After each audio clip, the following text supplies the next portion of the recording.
Sorry about that, but we'll still continue to look at the headlines before we start with UBC News Tonight, today on the 9th of March 2025.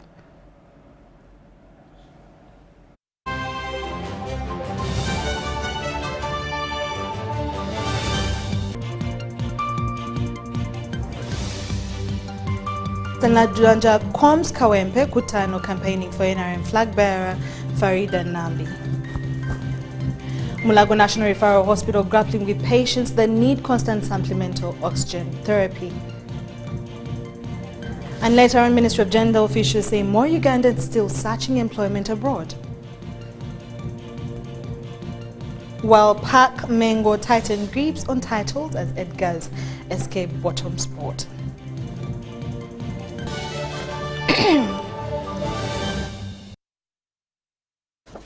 Welcome back from that. Now, today officials from the Ministry of Gender, Labour and Social Development have said more Ugandans continue to travel abroad in search for employment opportunities. They were appearing on UBC TV Front Bench show where they said that the initial target is Middle East countries.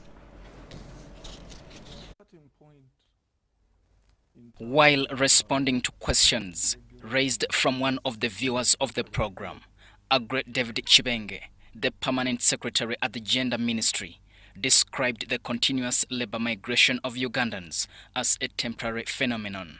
The movement from Uganda to these destination countries, which are largely for now the Middle East countries, that's where the biggest number of Ugandans are migrating to in search of employment opportunities. But even that, we think, is a temporary phenomenon. Statistics at the Ministry of Gender, Labour and Social Development show that at least 24,000 Ugandans seek jobs in the Middle East every year. But some of these job opportunities have ended up being death traps for some Ugandans. We get it right in terms of the policies government has put in place.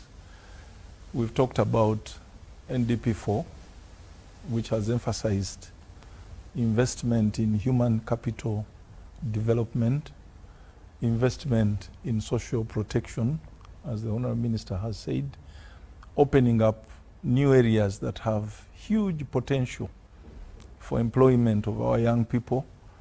There is the area of culture and the creative industry, the entertainment industry. It is one area which has been given a lot of emphasis in NDP4. Tourism and culture, creatives, tourism are linked. There is a linkage between these. I'm raising these beforehand to say that that movement, the labor migration we are seeing, should be treated as a temporary phenomenon. Once all these policies start giving us the fruits. The Gender, Labour and Social Development Minister, Betty Among, says while government is attempting to empower communities through various development programs, mindset change is still proving to be hard. The Ministry of Gender has a wide responsibility of empowering communities. Empowering communities requires that we get to the community through some institutional frameworks, but also through certain entrenched practices. And so the stakeholders' collaboration, especially with cultural institution, religious institution, community development officers in districts, and collaborating work with NGOs and our partners to change the mindset. Because we can talk here about education, we can talk about empowerment, we can talk about those programs. But if culture dictates and somebody believes that they are not going to uptake the program because their culture or their religion does not allow, then we shall not move far. Institutions of higher learning produce about 600,000 graduates every year, with only 80,000 jobs available in the public sector. Diano Olweny Peters, UBC News.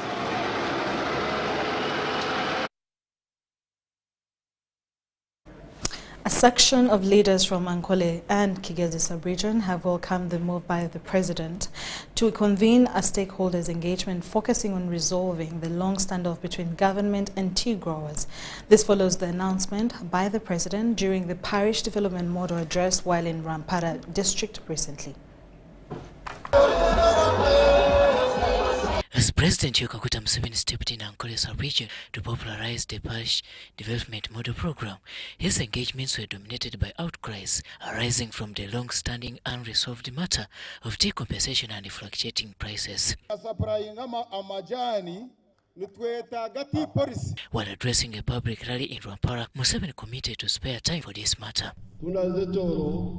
Naweza karambara toro na ekyo inja kugira izoba urukiko ntubase kuruta nka Fort Portal dera abahinzi bacyaya b'embezi babo beje kuruga Nkore kuruga Kigezi kuruga Toro kuruga Bunyoro tushitame turondere cyayi umbazi. The move has been widely embraced across the southwestern Uganda. Cabinet has already discussed that issue of tea, and we have come up with a number of proposals which we think, once implemented, should be able to boost the industry. We looked at the project that came to save people out of poverty, ended up causing havoc. And that's why when we heard that the President is going to meet us as leaders, particularly those engaged in tea business, we got excited. We are now overwhelmed. We feel if it can be tomorrow. It is said that way back in 2000, tea growing was lucrative in Kigezi and Ankole sub-regions, not until in 2016 when drought hit hard the sector. We really planted, we mobilized as leaders, and many people got involved in the project.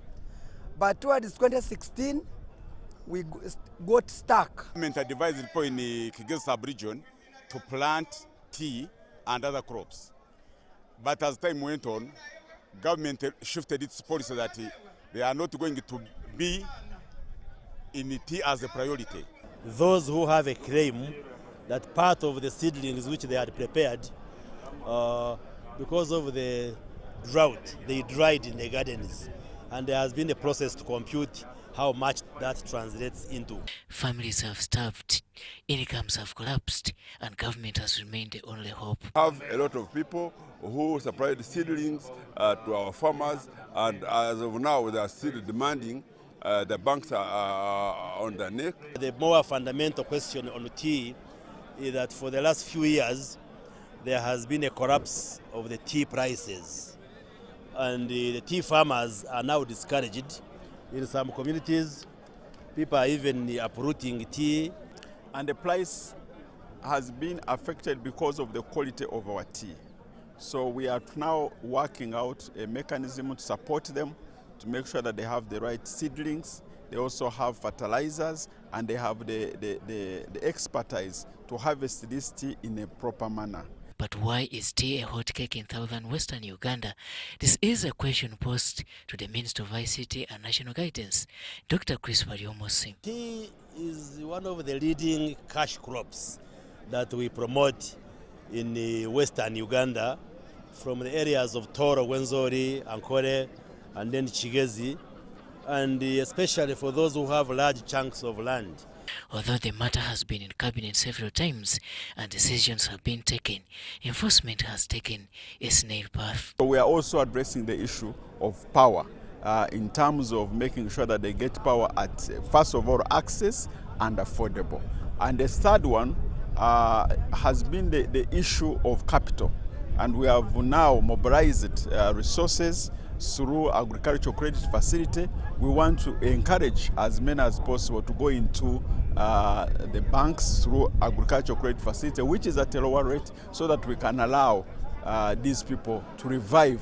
In a move of hope, among other steps government is taking is to source for markets for the tea industry and reviving factories. Robert Nyango, UBC News.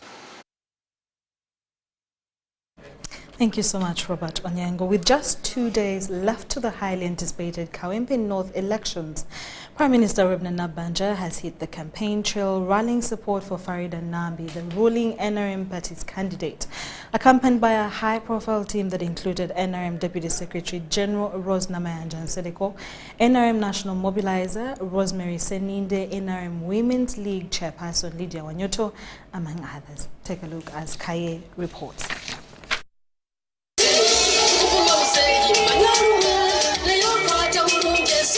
In her usual energetic style, Nabanja thrilled supporters with spirited dance moves, igniting excitement and reaffirming her connection with the people.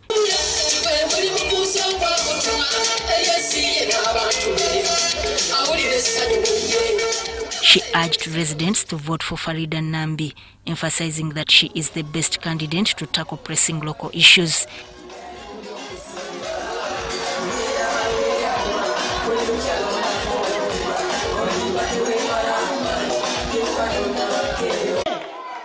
Nze maze mu bwa Prime Minister emyaka ena sifunangako aboogerako nze bali babeera ku radio na TV gye boogerera teboogera na mu Parliament. Kakati ebizibu byammwe nze mba naabitegeera ntya singa tabadde Farida kundeeta wano ebyo naali bitegedde.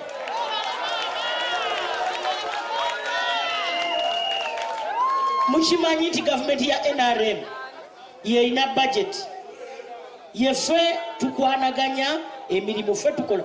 Prime Minister Nabanja reassured voters that electing Farida Nambi would create a stronger connection between Kawempe North and the government, ensuring that their concerns are effectively addressed. Abaana ba ghetto mbalabye amanyi nja kugabawa naye bwe muba mwagala okumanja kubanga tulina okukola endagaano. Kakati nze mujja kujja ewange nga muyita mwani mu Farida. Bwe munaaba temulonze Farida ebyo byammwe. Bino byenjogera muwulirize byenjogera bya ddala mbijja ku source si ku sowaani. During the campaign, locals did not hold back in expressing their grievances. Abo bennyini bolaba obubaka tebabutuusa nga babeere ba chairman tulina ebitunyigiriza naddala nga ffe abakyala okugeza ng'okusomesa abaana naye nga baba batuuse eri basobola bawa obuyambi obutuyambako naye nabeera babibawadde tebabutuusa. Nga tulina ekizibu kya kasasiro nga kasasiro atubonyaabonya nnyo kubanga ekikulu tuli mu kitundu kya mugotteko. Kale nno kasasiro atubonyaabonya nnyo nawadde nga batuyambako mbimu naye nga tugenda okwekanga nga tasobola kuggwa abantu olw'ensonga nti abantu bangi nnyo. NRM Deputy Secretary General Rose Namayanja Nsereko acknowledged the leadership gap between the constituency's representatives and the central government, attributing it to the persistent challenges facing the area. Ekyange kubasaba nti ebintu byonna bye mwogedde wano ekibadde kibiremesa kiri ekintu kimu lwe lujegere oluyunga mpereerwe oluyunga Kawempe North ku gavumenti. Waliwo ensonga lwaki waliwo ekifo ky'omubaka wa Parliament nti omubaka wa Parliament gwe mulonda mmwe kennyini nga mukozesa obuyinza bwammwe n'abanga abayunga ku gavumenti. NRM National Mobilizer Rosemary Seninde thanked the Prime Minister Nabanja for actively supporting the party's candidate and emphasized the need for unity in strengthening NRM's leadership. We are hopeful that we shall win this election because we have tried to do our best. I want to thank all the people that have come together to support us and to work with us. We are expecting His Excellency the President on the 11th of March, and we shall be in two places, that is Kawempe A and Kawempe B, and we expect to be at Express Field and then also at Kawempe Mbogo. So we are calling upon all our people, our supporters, to come and welcome His Excellency the President on that day as he comes to lobby for support for our candidates. With time ticking fast, the battle for Kawempe North is heating up, and the NRM team is leaving no stone unturned in its bid to secure victory. Sudat Kaye, UBC News. Thank you so much, Sudat Kaye, and GBC will keep you informed on who wins the by-elections. Now, youthful linear charities joining the parliamentary race for Vurra County in the West Nile district of Arua in northern Uganda. The former guild leader at Makerere University Business School, who formerly subscribed to the opposition National Unity platform, has since crossed to the National Resistance Movement.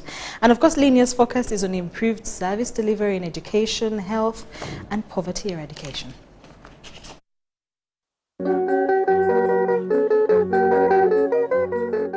A few weeks ago,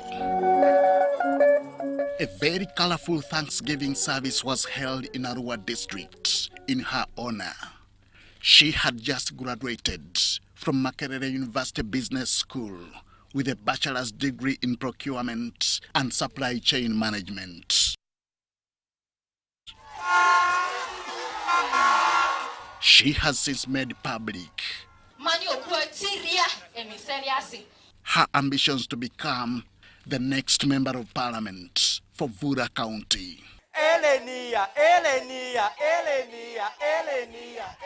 Vurra is very far, close to Congo, actually. But you realize that the presentation that we have in Vurra in regards to parliament is not what the people expect, especially when it comes to the directly elected seat. She first displayed her loyalty to the National Unity platform before joining NRM.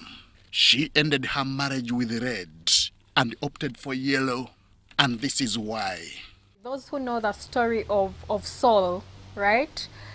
Saul was a prosecutor of the church, but just as he was heading to Damascus, we saw what happened. Light struck his eyes, he got blind, and yes, it was God directing him. At the end of the day, Saul became Paul, preaching the different gospels. So I would call myself Saul, a prosecutor of NRM. Very well, yes. In the university, I ran as an NUP candidate for the guild presidency, but I fully now support NRM. I believe in the principles and values of NRM. But what formed the basis for her decision to quit NUP for NRM? She claims service delivery needs to be extended closer to people, and that NRM is the right engine to drive this agenda. It is only the NRM government that is able to improve the lives of the people of Vurra, but through the right leadership, through the right people. And me, my interest is in serving the people of Vurra. And if I want to serve the people of Vurra, then I need to align myself with the right people. That is why I've now chosen to align myself with the NRM party. She intends to use the same engine to ascend to parliament. It has the capacity and the potential to change the lives of people of Vurra, but through the right people and through the right leadership. She wants to represent Vurra County, a position currently held by Yovan Adriko. I am not the very first who has entered parliament at 23 or at 24, but for me it is a personal conviction to serve the people of Vurra. Lenia Charity Kevin's passion for community work and service is seen in her previous operations. She has worked with International Girls Forum, Nile Girls Forum, and as an advocacy lead at the Refugee Women Leaders Network. Now, she has an appeal to the NRM party. All I request for from the NRM team, from the secretariat, from the president himself, we need NRM primaries that are authentic. At the end of the day, we know that when this person has been chosen by the people, this is really the candidate that the people wanted. This is the leader that the people wanted, without results being manipulated at any point. A product of Our Lady of Africa School in Mukono, Lenia's leadership dates back to her days in secondary school when she served as head prefect. This is the capacity and experience she wants to take to parliament. So education is one of the issues that I take so seriously and at heart. regardless of other issues of how we would talk about the health, the poor, very, very, very poor health services, meanwhile, in the area, that is also a very big pressing issue. I would actually bring an issue of teenage pregnancies that is taking place. Poverty is not something that I even want to talk about because it is generally known. The 24-year-old's grooming of a politician will go on with her parliamentary ambitions. Henry Okrut, UBC. Well, good luck to Lenya when it comes to the time for the elections.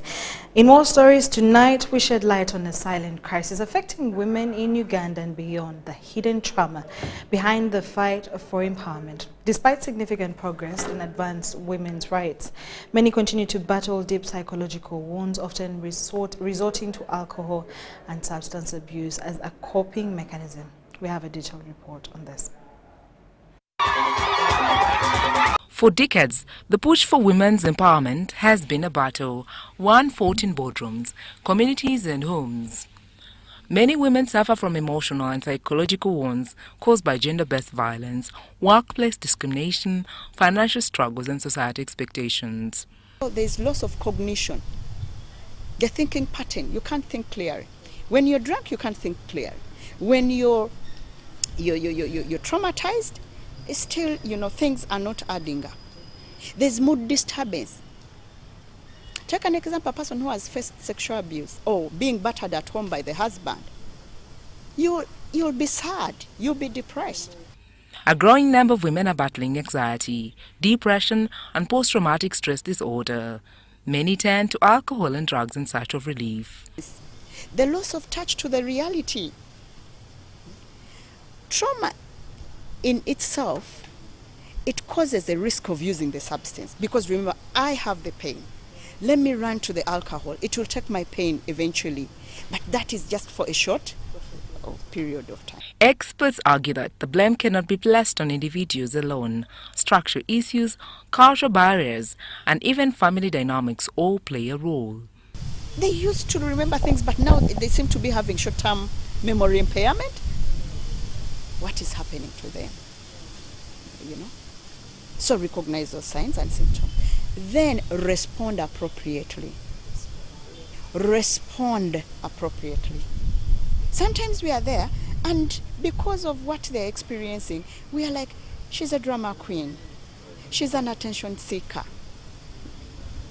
There is pain. Let us not judge them. Experts recommend increased mental health support, stronger policies against gender-based violence, and community-based rehabilitation programs to help women overcome trauma and addiction.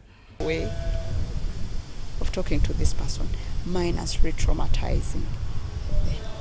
Try to connect with them. When you find that the person really has a problem, seek assistance, seek professional help. Look for Christians to help out. The fight for women's empowerment is far from over, and neither is the battle against the hidden trauma many women endure. Recognizing and addressing these struggles is key to building a truly empowered society. Sandra Kahonde, Robert Ketamba, UBC News. Nabale village in Makukuba ward, Nachfuma sub-county, Mukono district, joined the rest of the world in celebrating International Women's Day on the 8th of March. Now, the event held at Legacy Academy Primary School was organized by the Damiri Empowerment Initiative, led by Muchunguzi Justice, and women in the community expressed their gratitude to the organizers, of course emphasizing their importance of advocating for children's right to quality education in Nachifuma sub-county. The day had a colorful cultural performances, speeches, showcasing a sense of unity among women. Their performances captivated the spectators.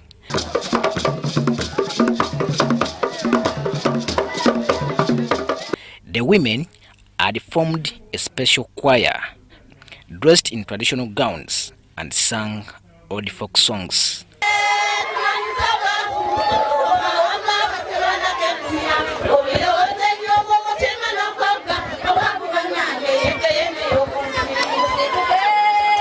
The celebrations were enriched with various cultural performances. Women showcased traditional Chiganda dances and performed akadodi.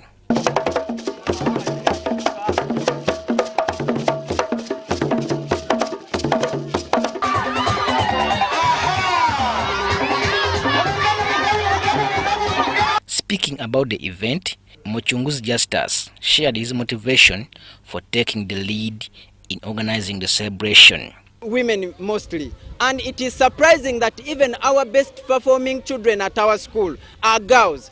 So when we saw these statistics, we decided to celebrate them, and it is the first ever in this community. So for them it's amazing, and for us it's a breakthrough that we have come to this. So we are celebrating them to make them feel very good, and under our theme for today, which is United Family, we are encouraging them to be united with both men and wife, so that they can be able to bring out the children in a good moral and with a good support. The event also attracted participants from different parts of the world, further highlighting the significance of International Women's Day and the need to continue championing the rights and well-being of women and children in Nachifuma sub-county. Women as being, if you will, the seed cannot survive without the woman. And so women provide that life, that longevity for our community to continue to flourish. And I'm really proud of the work that we're doing here at Legacy Academy, where we're empowering young women, but also young men as well, to understand the value of education, but the value of, like Justice mentioned, our theme is the United Family. The day fostered unity, cultural appreciation, and advocated for children's right to quality education. Robert Katamba for UBC News.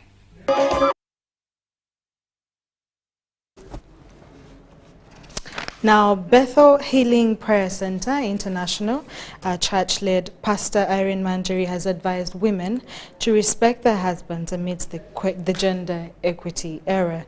This was during a special prayer service dedicated to women as they celebrate the Women Month. The special Sunday service dedicated to all women in the world was filled with praise as the congregation glorified the Lord. Prophetess Irene Manjeri reiterated on the vital roles played by women in nations. She urged women to respect their husbands, which cements a good relationship in the family. I don't agree with the woman disrespecting her husband. I think it's very weird, it's very uncomfortable. And if you're watching me and you're a husband and you have a wife who doesn't care who she is that she can even kneel for you. You know, I've done that to myself as Pastor Manjeri, and it didn't take change from who I am. Let's not look at status, the status we have. Let's not take it more serious. Let's take family to be number one. Because the respect we have, even for us pastors and church leaders, when your family is in order, that is, you've already earned that respect. You're not going to put the anointing in front of everything and say, I pray for people and they get miracles. What about our families? That's why we have to be very, very careful. Things can happen. Problems come to everybody. But if we let God lead us, we let God help us and guide our actions, a woman should not be a leader in a family. That's not good at all. Respect that man, even if you are richer than him, even if you are bigger than him, even if you have more money, even if you are more educated, respect that man. Manjeri appealed to government to further empower women. Empowering women, I believe that they should be encouraged to know that they too matter. That there's nothing wrong for a woman to be a headmaster or headmistress. That a woman can be a CEO of a country and still be a humble wife at her home with her husband. So happy that we have women. We have a very respected lady who has remained in big offices in the government, such as Honorable Rebecca Kadaga. I just have a question here from one of the news representatives about how the questions are going around in the country, and they're wondering why someone would call themselves a Mlokole or a Sevdi, a born-again Christian, and they still practice witchcraft at night. I disagree with that. I don't think we should do that. We should not make our God look like he's too weak to perform miracles. I'm Ivan Juko for UBC. As Uganda's first cohort under the new competence-based curriculum embarks on advanced level, students face the task of choosing subject combinations that will define their future careers. The dilemma is real, while some learners follow their passion and strengths and others find themselves trapped by parental influence. Take a look as Crispus reports. During Maryland High School's Career Day, an event organized to guide students in making informed choices, Birunch Edgar, a senior 5 student, shares his journey. After scoring A's in all his O-level subjects, he had the liberty to choose any subject combination, but opted for PEM, a decision driven by passion and competence. But I personally, I was given the chance by my parents to choose the combination that I wanted. I was able to pass all the subjects, but right from O level, I always loved physics so much and math. And my passion, in my passion and my career, I've always wanted to target civil engineering. So I felt like that was the best thing I could do in life. And we have this mentality where parents are being forced to do, where parents are forcing the children or the students to do combinations like BCM because they think a doctor is the only person who can achieve success in this world. Educationists warn that parents enforcing subject combinations on students is a misguided approach which risks their future. I chose BCM because I really wanted to be a doctor. I didn't want to make mommy happy. It wasn't because of bandwagon effect or because of peer pressure or something like that. It's because I was really zealous. I was thinking about what I really wanted. Today, 9th of March 2025, we've hosted a careers fair for our learners. The intention is to enable our learners explore the various career opportunities that are out there in the labor market so that they can make informed decisions as far as their career goals are concerned. They say that learners who are often forced into fields they lack interest in or skills often struggle. For us as careers, our advice is that learner to do the combination which he thinks is best for him, where he has more interest. It's very dangerous because sometimes you find parents who have not taken part in those particular fields forcing their children to go into a certain field simply because they had a doctor at their village level who was successful and they think a child should also become a doctor. This is, I think, very sad and very wrong because we all have different talents, we all have different likes, we all have different interests. Renowned local musician Epas pursued an academic combination in A-level, but later followed his passion for music, building a lucrative career. Epas emphasizes that parents should guide their children, not dictate on the subject combinations they do. Parents should let the kids be, you know. As long as you shape them, you allow them to be themselves and they grow into something special. So give them a chance, you know. Give them a chance. My parents gave me a chance.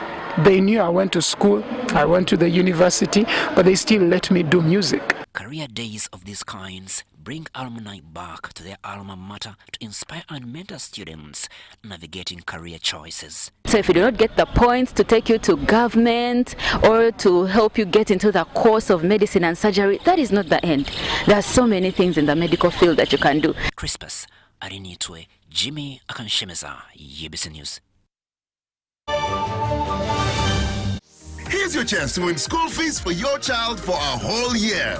Just pay school fees using Momo.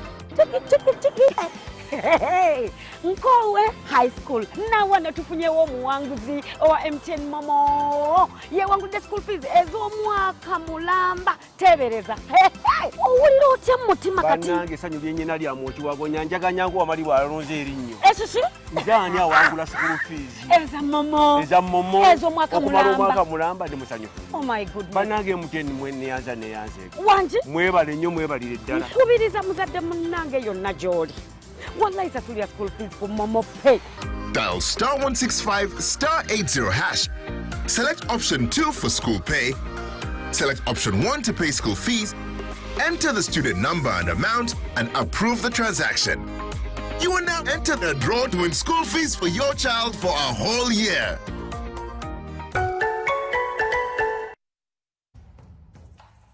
Mara mbonipa Sam nazanya Ruto nganyiga star 278 then hash ujja kuba ngo oyingire mu kazannyo nga sente zino zimula wano zina wangu zino wano milioni 10 ebindi wanasooka biraba ku TV nange saasoka kikiriza ninga mulaye kino kinzo kubanga kituufu oba yaddala tibya bufere sente zino nazifunye zino nazikoze eki naziwangudde amasanyu nyina mangi ebyoto byange byembadde njagala ngenda bituukiriza.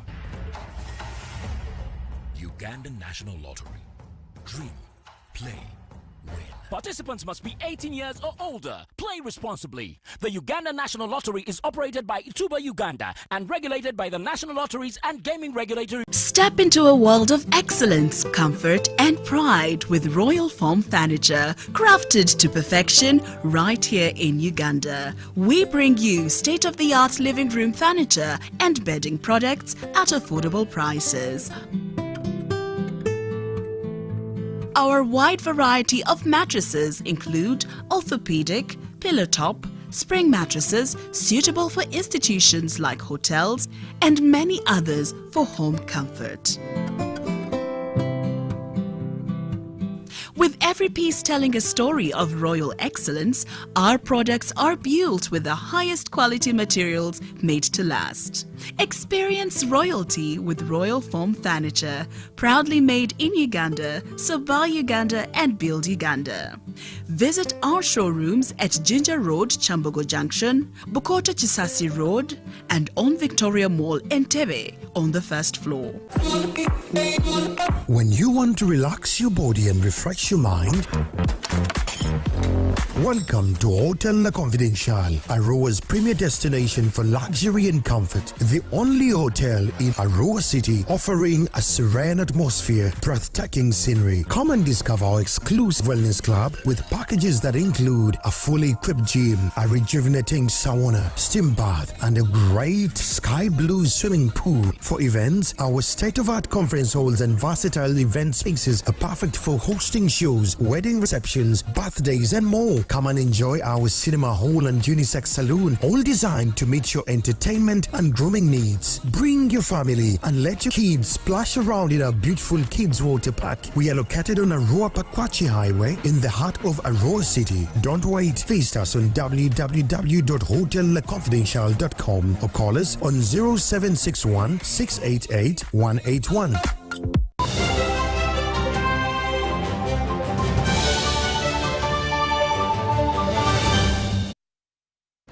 Welcome back from that short commercial break. We continue with UBC News tonight, and the National Drug Authority has conducted an intelligence-led enforcement operation leading to the arrest of 7 suspects found vending drugs in open-air markets in Buhweka and Butilu in Namisindwe district, as well as Arapai in Soroti City.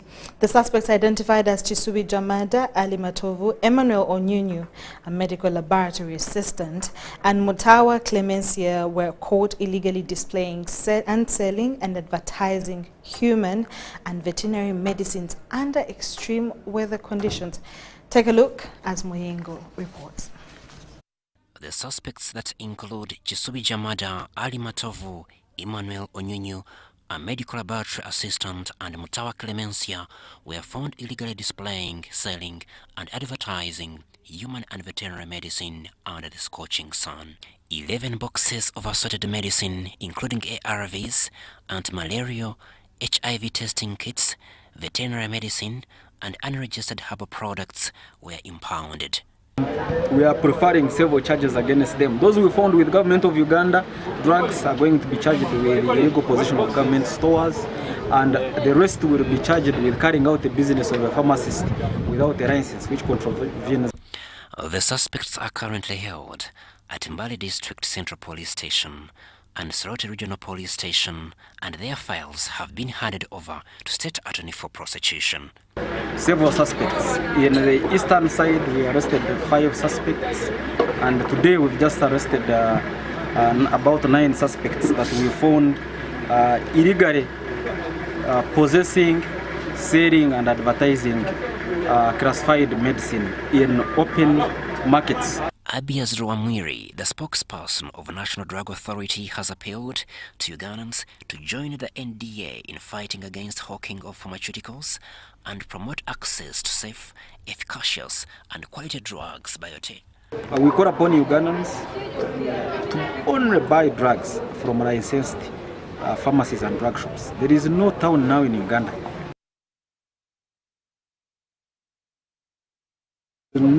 According to NDA officials, the safety, efficacy and quality of drugs sold in open places, especially in shift markets, on transit buses and streets, is uncertain because such drugs get exposed to varying extremities of weather conditions as drug hawkers move from one place to another.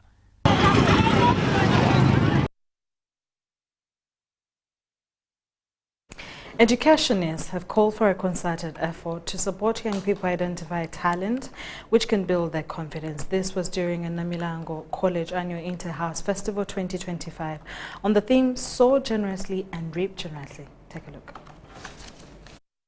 12 houses participated in a two-day competition to showcase skills in music, dance and drama. A senior educationist, Constantine Mpuga Sajabi, says the festival is designed to nurture talent and creativity among learners. The major purpose is to train and identify talent. That's the most important thing. But within there, we promote so many other things. We promote teamwork, we promote leadership skills, we promote confidence. Through this, students are shaped to be well-rounded individuals prepared to contribute to a stronger nation. These days, even the very competent persons in academics have been trained in MDD or music, dance and drama. They're earning quite big. It's a widely respectable field these days, not only in Uganda, but also the world over. The adjudicators say creativity has been expressed all along, reflecting the diverse cultural backgrounds of the performers. When you're doing drama, don't forget that you're acting it out as well. Don't take it like a conversation with a friend where you can speak very fast and it's fine. But as long as you're on stage, please take it a little slower so that you can pick your words together with your actions and then they can build a story. Parents who attend the festival said this is a better platform for students to develop their artistic talents. These are boys, but they have done each and everything that a woman can do. They've acted so well, they've danced so well, they've sung so well. We are so excited, and this is how these children can realize their talents, and in the end, they make revenue out of this. Through music, dance and drama, people can explore their skills, which can lead them to other things. And one thing I've realized today, the student cannot excel only in academics, but I've seen what students have done.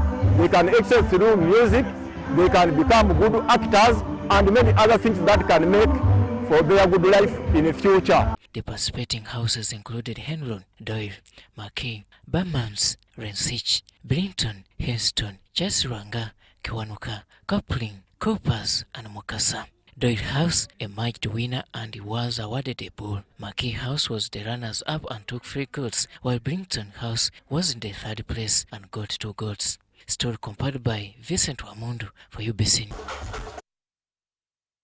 Thank you so much, Vincent Wamundu. And lastly, now news, a new wave of hope is sweeping through the Lango sub-region as cocoa farming gains momentum amidst the decline of traditional cash crops like cotton. Unstable market prices and the effects of climate change have pushed farmers and institutions to explore cocoa as a promising alternative for long-term income generation. Take a look as Ediolwa reports in our business stories. A retired UPDF soldier, Major Amy Johnson Opio, has been actively training farmers on the benefits and techniques of growing cocoa, equipping them with the necessary knowledge to venture into cocoa cultivation. I have been training these people of Ogur sub-county today who have shown interest in cocoa growing, on techniques and the requirements for growing cocoa. I've made available cocoa seedlings enough for 50 acres. According to Major Opio, these perennial crops such as cocoa and coffee offer farmers financial stability. Growing this traditional crop has not helped us to get out of poverty. So cocoa and coffee and cashew nut is the best way forward for our people of Lango to get out of poverty. The reason why I've decided to focus on these two cash crop, and eventually I will also bring in cashew nut, is because these are perennial crops. You grow once and you harvest for long. And secondly, it is very lucrative in the world market. Through the initiative, many farmers have now decided to shift focus after realizing the high profitability of cocoa. I'm telling you, I've seen my friend who has been growing cocoa, how much he has sold, how much he has got. This one can change your life just within a very short period of time. I'm not a copy, Tino Gamadog, now, don't get more Ramario, I can snore. At a biro paro, ngoshe, a mira timichel, Lobona, Domanonoki. Maybe Kado Gorna, Bertie, and I will wear a terra, Kunkonya. Since last year, several farmers and institutions have shown a keen interest in cocoa farming. Many have been visiting Trinity Mix Farm in Dokolo District, a prominent cocoa model farm owned by Fredo Gwaloye, the Prime Minister of Lango Cultural Foundation. Ogwal has always reiterated that equipping farmers with the necessary skills would reduce poverty levels in the community and increase income through improved crop productivity and quality. Once you plant it and it starts to produce the pods, you will just be plucking it for the next 70 to 80 years. And even when it is now beginning to produce less, you can still cut it off nicely and it begins to sprout again. So in most places they call it a lazy man's crop. Lango sub-region is witnessing a growing interest in cocoa farming following the decline of traditional crops such as cotton due to unstable market prices and climate change. Farmers and institutions are increasingly shifting their focus towards cocoa as a viable alternative for long-term income generation. Ediolua, UBC News. This one ripened. Macquarie University and the University of the West of England, Bristol, UK, have finalised a Memorandum of Understanding for a groundbreaking partnership in education and research. The partnership, a milestone for Uganda in promoting education, research and development, will be signed in April at Macquarie University in Kampala, Uganda. As we celebrate 100 years, we are calling upon all our stakeholders, particularly our alumni, so that we can more meaningfully contribute to transforming our society. This strategic partnership will foster collaboration in science, technology, engineering and mathematics fields, and thus aligning with Uganda's National Development Plan. We're really excited about this emerging partnership. I have to say this, it's a real privilege for us to be working on the proposed MOU with you, and I hope in establishing what will be a long and fruitful partnership with Vurra University. I'm very grateful to Emmanuel for the work that they've been doing in the background to get us to a position where we can have a really, I hope, fruitful conversation this morning that moves us on to that next stage and gets us to a point where we can sign something and then do some really good work together. I think that what I would say is at the university we talk a lot about our values. Our values are ambitious, collaborative, inclusive, innovative and enterprising. And I'm very excited because I think the relationship that we're establishing speaks to all of those values really strongly. It focuses on public health challenges facing Uganda and the global community, and also targets innovative approaches to sustainable agriculture, food security, and rural development.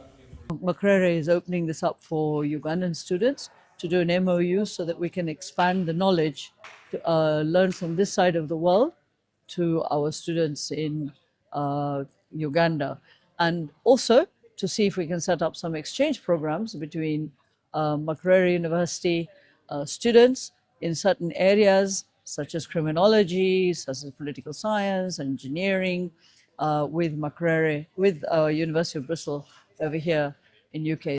The Uganda High Commissioner to the UK, Nimisha Madivani, the Councillor Miriam Otengo, Macquarie University's Emmanuel Kitamiriki, and the Deputy Vice Chancellor of the University of the West of England, Professor Joe Midgley, witnessed the venture. Today we've hit yet another big milestone in achieving a partnership and collaboration MOU between Macquarie University, Uganda, and University of the West of England, in Bristol, United Kingdom. It's something worth celebrating. That's the reason for my smiles. With climate science remaining a big question, this initiative will develop strategies for mitigation, adaptation, and technology. For me, as the head of planning and strategy at the university, I'm excited about this partnership because it speaks at the core of the strategic plan aspirations of the university, which is about broadening partnerships, increasing internationalization, and collaborating in research with institutions in the global north. And I think there are going to be clear mutual benefits in us implementing this particular MOU. The research collaboration will strengthen student and faculty exchange programs through LOMUTs, joint degree programs, and the semester-long exchange opportunities.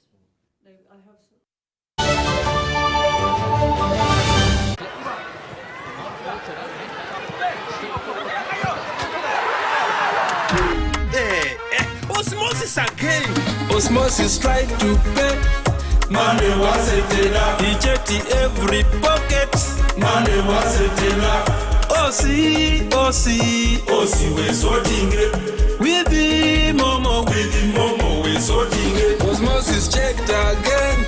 Money still not enough. He looked everywhere. Hey, but what is going on? Osi, we're sorting it. With the momo, we're sorting it. When your money is not enough, we're sorting it with MTN Momo. Use the Momo app or dial *165*5# to add call with Momo Advance and pay bills, send money or buy bundles.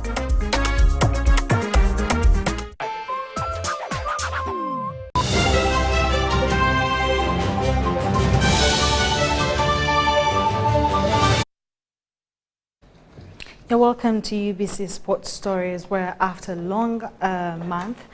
month-long hiatus, I beg your pardon, the Bet Power Futsal Super League roared back to life with Matchday 13 action at the Old Kampala Futsal Arena on Friday night. Take a look.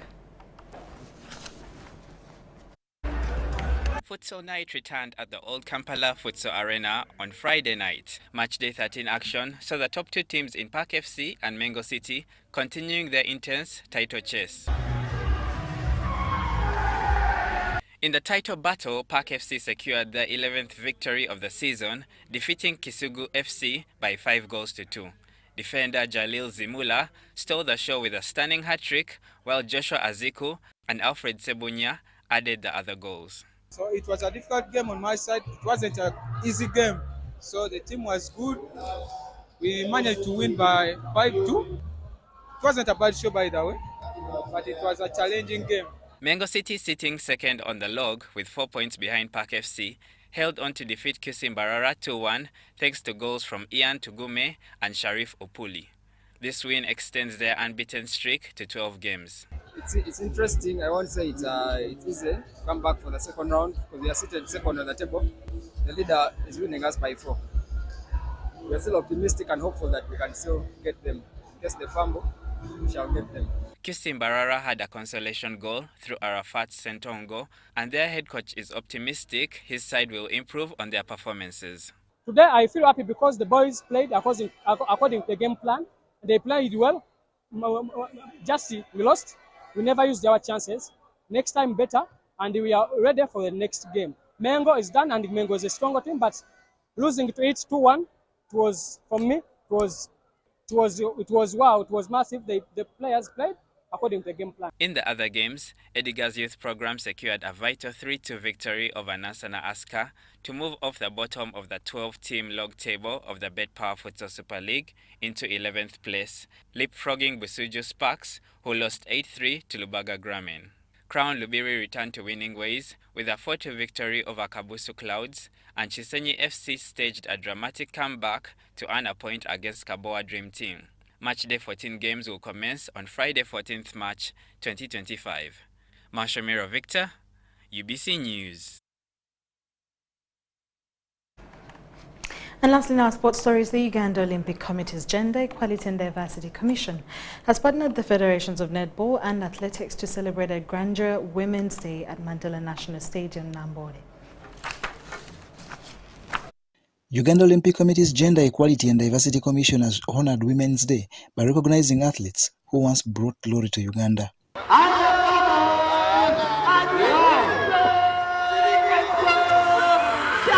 The vibrant event took place at Mandela National Stadium, Nambole, under the theme of breaking inequality in sports.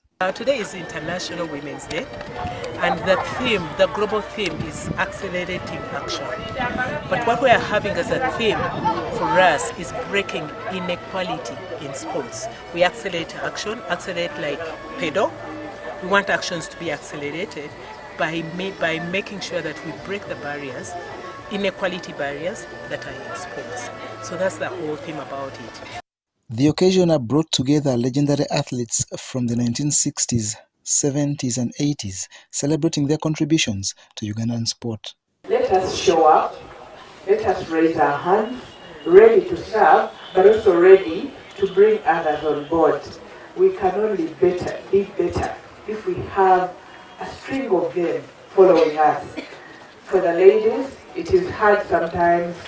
Our ways have been of pulling down others. Currently, active ones, we are 58 active ones. Like now, this time they asked me for only 10. Whenever we need to meet, we go to National Block Primary School and we meet there. And then we agree to take an activity outside and we go. Among the former icons in attendance were Ben Muwanga, Rebecca Kavulu, Janet Nahamia, and Fred Mugerwa Tabare. This year's global theme for the Women's Day is March Forward for All Women and Girls, and emphasizes the call for equal rights, power and opportunities for women worldwide.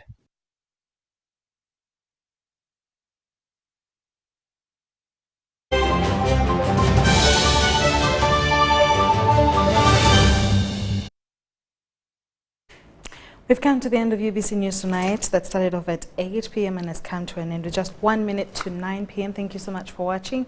My name is Sharon Kyomugisha with Mugalu Muhammad on Sign Language. For more news coming your way, please join me at 10 p.m. Thank you for watching. Bye-bye.